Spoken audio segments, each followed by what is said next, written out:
이건 불가능해요.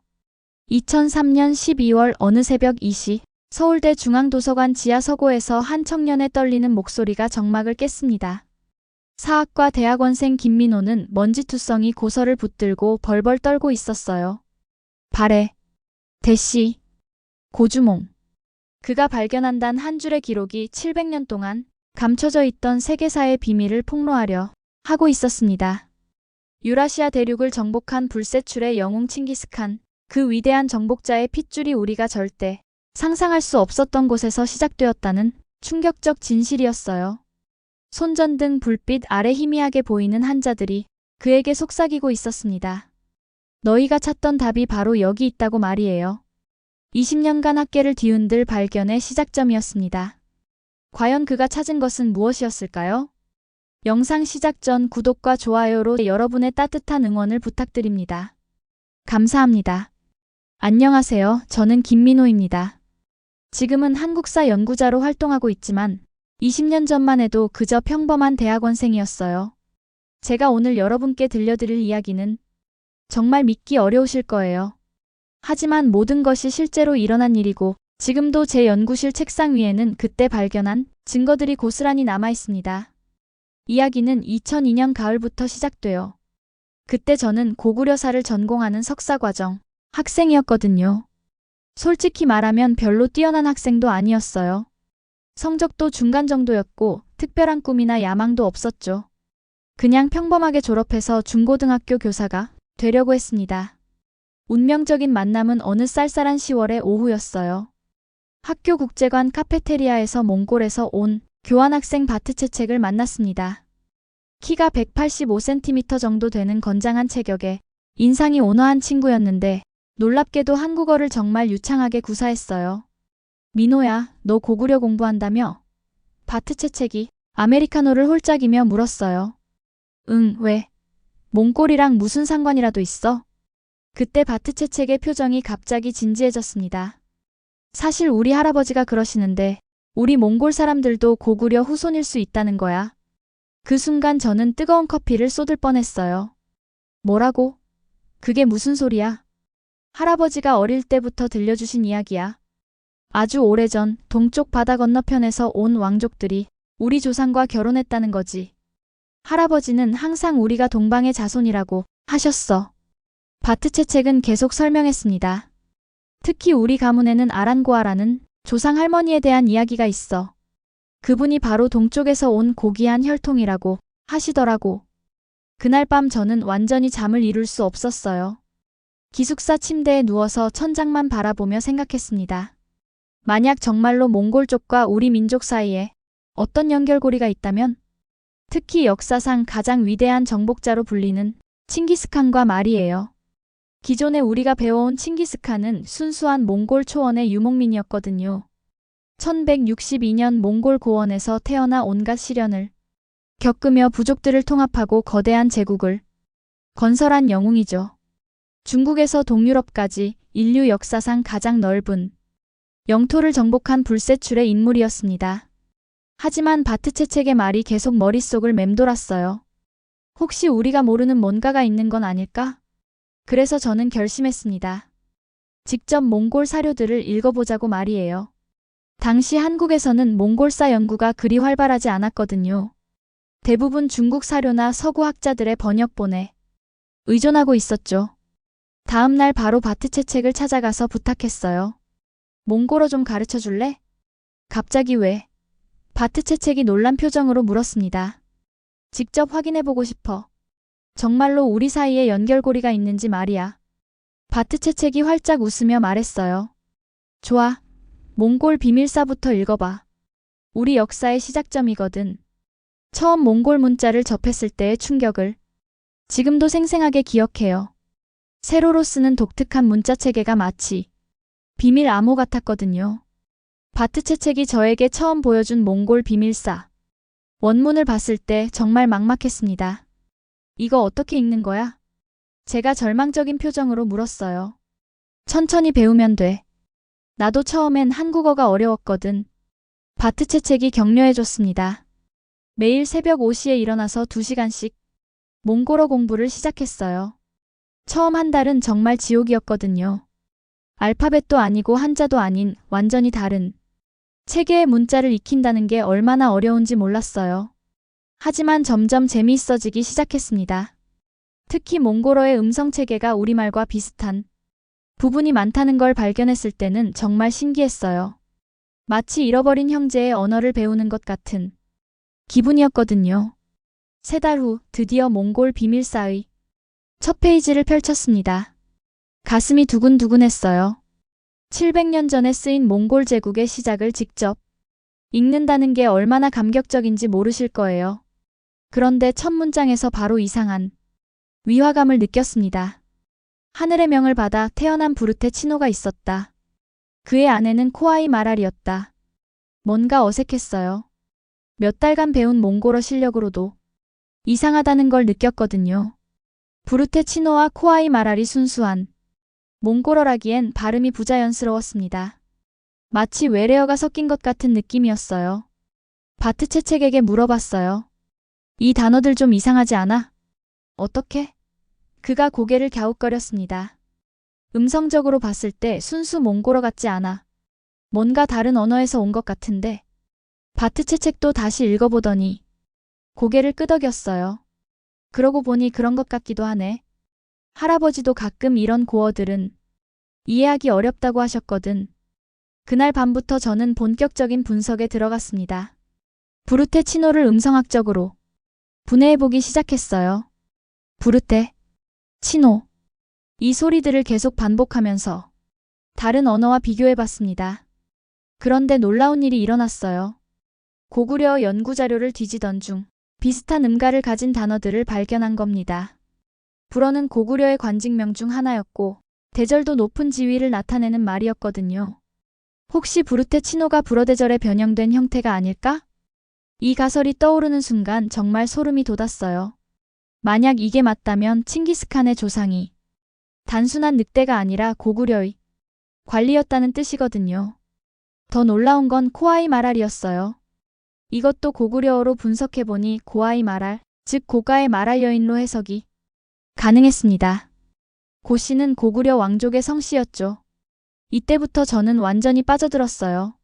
매일 도서관에서 고구려 연구서와 몽골 사료를 오가며 비교 분석을 했습니다. 친구들은 저를 보고 민호가 미쳤다고 할 정도였어요. 하지만 확신을 갖기 위해서는 더 많은 증거가 필요했습니다. 그래서 발해사를 본격적으로 공부하기 시작했어요. 고구려가 멸망한 후 대조영이 세운 발해, 그 나라의 역사를 파헤쳐보자고 결심한 거죠. 발해에 대해 공부하면서 정말 놀랐어요. 우리가 학교에서 배운 것보다 훨씬 강대한 나라였거든요. 698년 건국되어 926년까지 228년간 존속했는데 그 규모가 어마어마했습니다. 동쪽으로는 현재의 러시아 연해주까지, 서쪽으로는 요동반도까지, 남쪽으로는 한반도, 황해도까지 아우르는 거대한 제국이었어요. 당나라에서도 해동성국이라고 인정할 정도였죠. 더 중요한 건 발해의 지배층이었어요. 대조영을 비롯한 고구려 유민들과 말갈족이 연합해서 만든 나라였는데 특히 대조영에게 대아발이라는 동생이 있었다는 기록을 발견했습니다. 대아발. 이 이름을 처음 봤을 때 뭔가 중요한 단서라는 직감이 들었어요. 구당서와 신당서에 모두 나오는 확실한 역사적 인물이었거든요. 형 대조영을 도와 발해 건국에 큰 공을 세웠다고 기록되어 있었습니다. 그런데 이상했어요. 어느 순간부터 대아발의 행적이 사라지는 거예요. 마치 어디론가 떠난 것처럼 기록에서 사라져버렸습니다. 혹시 북쪽으로 갔을까? 926년 발해가 거란에 멸망당할 때를 생각해보니 많은 발해 유민들이 북쪽으로 피난을 갔을 거라는 추측이 가능했어요. 특히 왕족이나 지배층은 더욱 그랬을 겁니다. 시간을 계산해봤어요. 926년 발해 멸망에서 1162년 칭기스칸 탄생까지는 236년의 차이가 있었습니다. 한 세대를 25-30년으로 보면 대략 8-10세대 정도죠. 몽골 비밀사에서 칭기스칸의 10대조라고 언급하는 것과 정확히 일치했어요. 이건 우연이 아니야. 더 확실한 증거를 찾기 위해 중국 사료들을 뒤지기 시작했습니다. 송사, 요사, 금사. 모든 관련 기록을 샅샅이 찾아봤어요. 그 과정에서 정말 많은 어려움이 있었습니다. 우선 언어 문제가 심각했어요. 몽골어만으로는 부족했습니다. 만주어, 페르시아어, 아랍어까지 배워야 했거든요. 각 언어마다 다른 사료들이 있었고 교차 검증을 위해서는 모든 언어를 다 알아야 했어요. 특히 페르시아어가 가장 어려웠습니다. 아랍 문자로 쓰여진 데다가 문법 구조도 완전히 달랐거든요. 이란 대사관에 전화를 걸어서 도움을 요청하기도 했어요. 페르시아어를 배우고 싶은데 도와주실 수 있나요? 무엇을 위해서요? 몽골사 연구를 위해서입니다. 그랬더니 담당자가 웃으면서 말하더라고요. 아, 칭기스칸 관련 연구시군요. 많은 한국 연구자분들이 관심을 갖고 계시던데요. 경제적으로도 정말 힘들었어요. 대학원생 신분으로 이렇게 많은 언어를 배우고 자료를 구입한다는 게 쉽지 않았거든요. 아르바이트를 하면서 번 돈을 모두 연구비로 썼습니다. 가족들도 걱정하기 시작했어요. 어머니가 전화를 걸어서 민호야, 너 요즘 뭘 하고 있는 거니? 친구들 말로는 이상한 연구에 빠져 있다던데라고 물으셨어요. 괜찮아요, 엄마. 정말 중요한 발견을 한 것 같아요. 그래도 너무 무리하지 마라. 건강이 제일 중요하다. 주변 사람들의 시선도 부담스러웠어요. 같은 과 선배들은 민호가 요즘 좀 이상해졌다고 수근거렸고 교수님들도 회의적인 반응을 보이셨거든요. 특히 지도 교수님과의 상담이 가장 힘들었어요. 민호야, 네가 하는 연구가 흥미롭긴 한데 좀 더 신중하게 접근해야 하지 않을까? 너무 상상에 의존하는 것 같아서 걱정이야. 교수님, 하지만 언어학적 증거들이 있어요. 언어학적 유사성만으로는 역사적 사실을 증명할 수 없어. 더 확실한 사료적 근거가 필요하지. 교수님 말씀이 맞았어요. 아무리 언어학적으로 흥미로운 발견이라 해도 그것만으로는 학계를 설득할 수 없었습니다. 더 확실하고 객관적인 증거가 필요했어요. 그래서 저는 방향을 바꿨습니다. 언어학적 분석보다는 확실한 사료적 증거를 찾기로 한 거죠. 그리고 그 여정에서 인생을 바꿀 만한 발견을 하게 됩니다. 2003년 12월 23일, 그날은 제 인생에서 절대 잊을 수 없는 날이에요. 크리스마스를 하루 앞둔 화요일이었는데 모든 사람들이 연말 분위기에 들떠 있을 때 저는 혼자 중앙도서관 지하 서고에 틀어박혀 있었거든요. 그날도 평소처럼 중국 사료들을 뒤지고 있었어요. 송사, 요사를 다 봤으니 이제 금사를 볼 차례였죠. 금나라는 여진족이 세운 나라인데 발해와 시기적으로 연결점이 있을 거라고 생각했어요. 사실 그 전날 밤에도 잠을 제대로 못 잤어요. 계속 뭔가 놓치고 있다는 느낌이 들었거든요. 오늘도 빈손으로 돌아가는 건 아닐까? 솔직히 말하면 그때쯤 조금 지쳐 있었어요. 1년 넘게 연구했는데도 결정적인 증거를 찾지 못했거든요. 언어학적 유사성만으로는 한계가 있었습니다. 주변 사람들의 시선도 부담스러웠고 정말로 제가 잘못된 길을 가고 있는 건 아닌지 의심스러웠어요. 특히 그날 오후에는 정말 절망적이었습니다. 도서관 4층 열람실에서 점심도 거르고 계속 자료를 뒤지고 있었는데 아무것도 나오지 않았거든요. 배는 고프고 머리는 아프고 게다가 며칠째 제대로 씻지도 못해서 몸에서 냄새까지 났어요. 시계를 보니 벌써 저녁 9시가 넘어 있었습니다. 그냥 포기하고 집에 갈까? 그런 생각이 들었을 때 문득 바트채책이 몽골을 떠나기 전에 했던 말이 떠올랐어요. 민호야, 진실은 항상 가장 예상치 못한 곳에 숨어 있어. 우리 몽골 속담에 가장 깊은 우물에서 가장 달콤한 물이 나온다는 말이 있거든. 포기하지 마. 그래서 마지막으로 지하 서고로 내려갔습니다. 거기에는 정말 오래된 중국 사료들이 보관되어 있었거든요. 형광등이 깜빡거리는 어두컴컴한 서고에서 먼지가 쌓인 금사 15권을 꺼내 들었어요. 책에서 곰팡이 냄새가 날 정도로 오래된 것이었습니다. 금사 15권을 펼쳤을 때까지만 해도 별다른 기대는 없었어요. 그냥 형식적으로라도 마지막까지 확인해보자는 심정이었거든요. 그런데 열전 부분의 발해 관련 기록을 읽다가 갑자기 눈이 번쩍 뜨이는 구절을 발견했습니다. 발해 대시 왕족의 일부가 국가 멸망 후 북방 몽골 지역으로 이주하여 현지 부족과 통합하였다. 이들은 현지 몽골 부족장들과 혼인을 통해 새로운 계보를 형성하였으며 특히 대하발 일족은 몽골 초원 동부 지역에 정착하여 유목민의 생활을 받아들였다고 전해진다. 이후 이들의 후손은 몽골 부족들 사이에서 점차 세력을 확장하였고 심장이 쿵쿵거렸어요. 손이 너무 떨려서 책을 제대로 잡을 수도 없었거든요. 그 문장을 다시 읽고 또 읽고 계속 읽었습니다. 혹시 제가 잘못 본 건 아닌지 아니면 꿈을 꾸고 있는 건 아닌지 확인하려고 말이에요.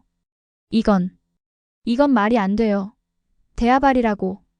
정말 대하발이라고 써 있어.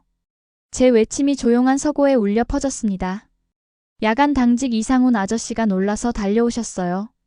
이분은 20년 넘게 도서관에서 일하신 베테랑이셨는데 학생들의 온갖 해프닝을 다 봐오신 분이었거든요. 학생, 무슨 일이야? 혹시 다쳤어? 아니면 책에서 벌레라도 나왔나? 아, 죄송해요. 너무 놀라서. 뭘 그렇게 놀랄만한 걸 봤길래? 혹시 귀신이라도 나왔어? 아저씨가 농담조로 물으셨어요. 제가 그 구절을 한자 하나하나 짚어가며 다시 읽어드렸더니 아저씨도 신기해하시더라고요. 학생이 뭘 연구하는지는 모르겠지만 뭔가 대단한 걸 찾은 것 같네. 20년 넘게 여기서 일했는데 학생처럼 흥분하는 사람은 처음 봐. 보통은 다들 졸거나 한숨만 쉬는데 말이야. 아저씨, 정말 감사해요. 아저씨가 밤늦게까지 도서관을 열어주셔서 이런 발견을 할 수 있었어요. 그럼 모네가 학문 발전에 기여한 셈이네. 나도 역사의 한 획을 그은 건가? 아저씨가 웃으시며 말씀하셨어요.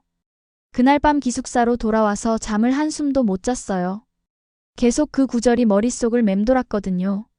룸메이트 준혁이가 형, 왜 이렇게 뒤척거려요? 혹시 복권이라도 당첨됐어요? 라고 물을 정도였어요. 준혁이에게 간단히 설명해줬더니 형, 정말 대단한 발견인 것 같은데요? 이거 나중에 교과서에 실리는 거 아니에요? 라고 하면서 함께 기뻐해줬습니다. 하지만 한 가지 사료만으로는 부족했습니다. 더 많은 교차 검증이 필요했어요. 학문적 엄밀성을 위해서는 최소한 3개 이상의 독립적인 사료에서 같은 내용이 확인되어야 했거든요. 지도 교수님도 항상 하나의 사료는 사실이 아니라 단서일 뿐이다. 진실은 여러 사료가 일치할 때 비로소 드러난다라고 강조하셨어요.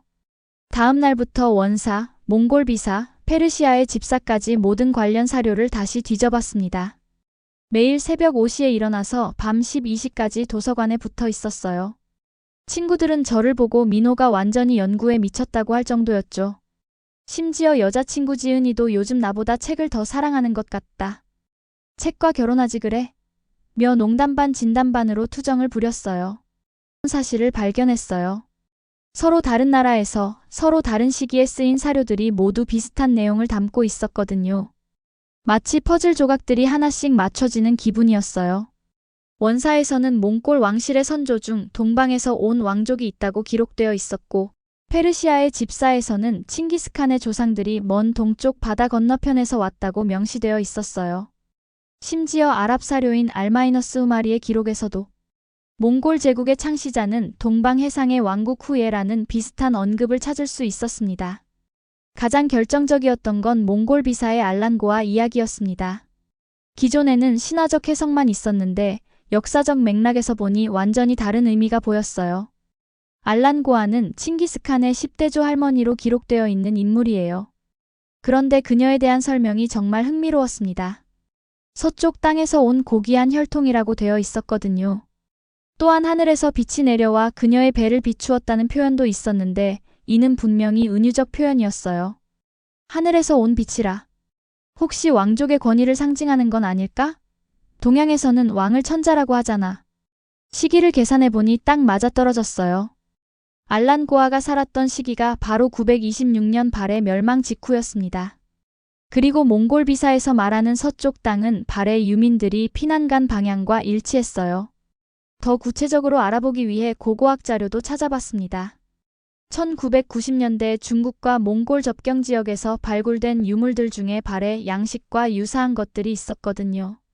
특히 토기와 장신구에서 명확한 유사성이 확인되었어요. 2004년 봄, 드디어 제 연구 결과를 학회에서 발표할 기회가 왔습니다. 한국사학회 춘기학술 대회였는데 정말 떨렸어요. 평생 이렇게 긴장해 본 적이 없었거든요.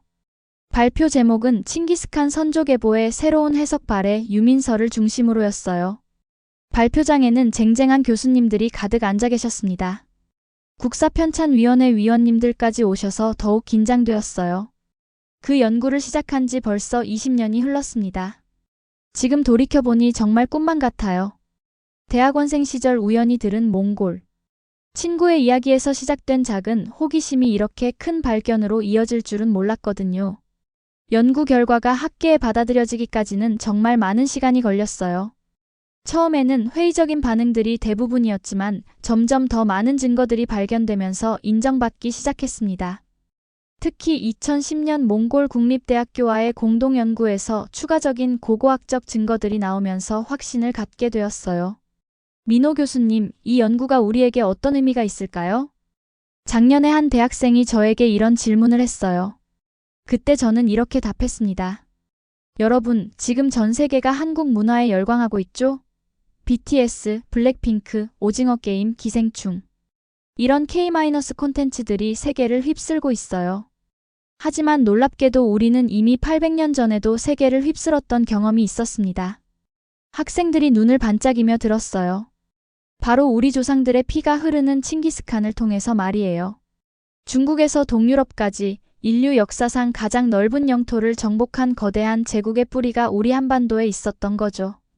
요즘 중국의 동북공정 때문에 많은 분들이 걱정하고 계시죠. 고구려를 중국사라고 주장하고 발해마저 중국의 지방 정권이라고 말하고 있어요. 하지만 이제 우리는 당당하게 말할 수 있습니다. 고구려와 발해의 후손이 몽골 제국을 세웠고 나아가 원나라를 통해 중국을 지배했다고 말이에요. 중국이 고구려를 중국사라고 한다면 그럼 칭기스칸도 중국 황제라고 해야겠네요. 원나라 황제들도 모두 중국인이라고 해야겠고요. 우리는 단순히 한반도에 머물렀던 민족이 아닙니다. 유라시아 대륙을 호령했던 세계사의 주인공이었어요. 이것이 바로 우리의 진짜 역사입니다. 작년에 몽골을 다시 방문했을 때 정말 감동적인 순간이 있었어요. 울란바토르에서 만난 한 몽골 할아버지가 저에게 이런 말씀을 하시더라고요. 한국 사람이여, 우리는 진짜 형제였구나. 피는 물보다 진하다고 하잖아. 그 순간 정말 뭉클했어요. 연구를 마치고 나서 가장 크게 달라진 건 제 자신이에요. 처음에는 단순한 호기심에서 시작했는데 지금은 우리가 누구인지, 우리 역사가 얼마나 소중한지 정말 뼈저리게 느껴요. 요즘 젊은 분들과 이야기하다 보면 많은 분들이 한국의 미래를 걱정해요. 우리나라가 너무 작지 않나요? 앞으로 어떻게 살아야 할까요? 저는 이렇게 말해드리고 싶어요. 우리는 이미 그 답을 알고 있다고요. 우리 조상들이 보여준 길이 있다고요. 크기가 아니라 정신력으로, 숫자가 아니라 창의력으로, 무력이 아니라 문화력으로 세계를 정복하는 거라고요. 칭기스칸의 후손답게 우리도 새로운 영토를 개척해 나가야죠. 그 영토가 가상공간이든 우주든 아니면 우리가 아직 상상도 못한 새로운 영역이든 말이에요. 여러분, 우리는 세계를 호령했던 민족의 후예입니다. 우리 앞에는 무한한 가능성이 열려 있어요. 과거에 칭기스칸이 말을 타고 유라시아를 정복했다면 지금 우리는 기술과 문화로 세계를 정복하고 있습니다. 역사는 끝나지 않았습니다. 우리의 이야기는 지금도 계속되고 있어요. 이번 영상이 여러분들에게 작은 영감이라도 드릴 수 있었다면 정말 기쁠 것 같아요.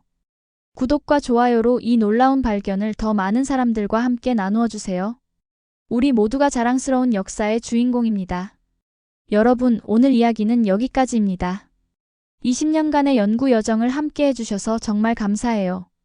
여러분의 관심이 더 많은 숨겨진 역사를 발굴하는 원동력이 됩니다. 댓글로 여러분의 생각을 들려주세요. 혹시 궁금한 점이나 다뤄줬으면 하는 역사적 주제가 있다면 언제든 말씀해 주시고요.